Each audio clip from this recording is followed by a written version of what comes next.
Hi all, welcome to my channel థాటిక్ గర్. మీ అందరికీ థాటిక్ గర్ ఛానల్కి స్వాగతం. ఈ ఛానల్ మీకు పురాతన దేవాలయాలు, పురాణాలు మరియు పవిత్ర గ్రంథాలు, హిందూ ఆచారాలు, పండుగలు, పర్వదినాల గురించి మరియు ఈ ఆచారాల వెనుక దాగి ఉన్న పరమార్థాన్ని తెలియజేస్తుంది. అంతేకాకుండా టీటీడీ మరియు ఇతర దేవాలయాలకు సంబంధించిన కంప్లీట్ లేటెస్ట్ ఇన్ఫర్మేషన్ని అందిస్తుంది. చైత్రమాసంలో వచ్చే చైత్ర నవరాత్రులు ఈ సంవత్సరం ఎప్పుడు వచ్చాయి, చైత్ర నవరాత్రుల యొక్క ప్రాముఖ్యత, విశిష్టతని ఈ రోజు వీడియోలో తెలుసుకుందాము.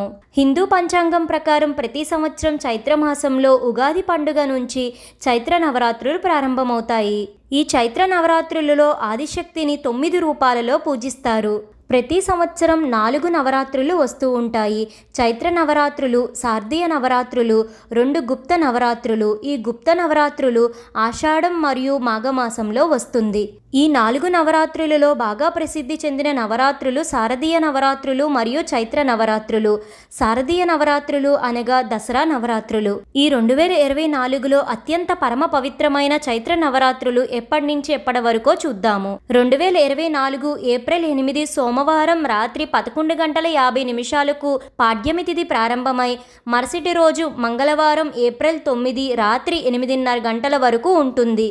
అందువలన సూర్యోదయం వేళ తిథి ప్రకారం ఏప్రిల్ 9 మంగళవారం నుంచి చైత్ర నవరాత్రులు ప్రారంభమయ్యి ఏప్రిల్ 17 శ్రీరామనవమితో ఘనంగా ముగుస్తాయి. చైత్ర నవరాత్రులకు ఘటస్థాపన, కలశ స్థాపనకు శుభముహూర్తం ఏప్రిల్ 9 ఉదయం 6:02 నుండి 10:16 వరకు. ఈ సమయం కుదరని వాళ్ళు కలశ స్థాపన అభిజిత్ ముహూర్తంలో కూడా చేసుకోవచ్చు. ఏప్రిల్ 9 11:57 నుండి 12:48 వరకు. చైత్ర నవరాత్రులు చేసేవారు 9 రోజులకు గాను మొదటి రోజు కలశ స్థాపన ద్వారా అమ్మవారిని ఆహ్వానిస్తారు. కొంతమందికి కలశ స్థాపన ఆనవాయితీ ఉండదు. అలాంటి వారు అమ్మవారి ప్రతిమను 9 రోజులు పూజిస్తారు. ఈ చైత్ర నవరాత్రులు 9 రోజులు ఏ రోజు ఏ దేవత ఆరాధన ఉంటుందో చూద్దాము. చైత్ర నవరాత్రులలో మొదటి రోజు ఏప్రిల్ 9 మంగళవారం చైత్ర శుద్ధ పాడ్యమి ఉగాది పండుగ రోజు మాతా శైలపుత్రి పూజలను అందుకుంటారు. రెండవ రోజు ద్వితీయ తిథి ఏప్రిల్ 10 బుధవారం రోజున బ్రహ్మచారిణి అలంకారంలో అమ్మవారు భక్తులను అనుగ్రహిస్తారు. చైత్ర నవరాత్రులలో మూడవ రోజు ఏప్రిల్ 11 గురువారం తృతీయ తిథి మాతా చంద్రఘంటాదేవి పూజలను అందుకుంటారు. నాలుగవ రోజు చతుర్థి తిథి నాడు ఏప్రిల్ 12 శుక్రవారం రోజున కూష్మాండాదేవి భక్తులను అనుగ్రహిస్తారు. ఏప్రిల్ 13 శనివారం రోజున పంచమి తిథి స్కందమాతాదేవి పూజలను అందుకుంటారు. చైత్ర నవరాత్రులలో 6వ రోజు ఏప్రిల్ 14 ఆదివారం రోజున షష్ఠి తిథి నాడు మాతా కాత్యాయని దేవి పూజలను అందుకొని భక్తులను కటాక్షిస్తారు. చైత్ర నవరాత్రులలో 7వ రోజు సప్తమి తిథి ఏప్రిల్ 15 సోమవారం నాడు కాలరాత్రి దేవి భక్తులను అనుగ్రహిస్తారు.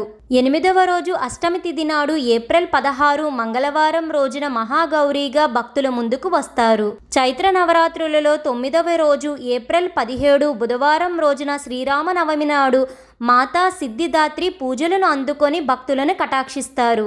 ఇలా చైత్ర నవరాత్రులలో మొదటి రోజు ఏప్రిల్ 9 నుంచి 9వ రోజు ఏప్రిల్ 17 వరకు అమ్మవారిని వివిధ రూపాలలో భక్తులు పూజిస్తారు.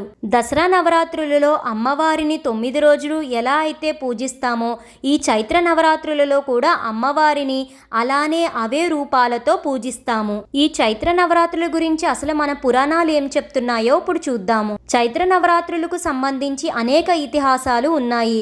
వాటిలో మనం ఇప్పుడు కొన్నిటిని చూద్దాము.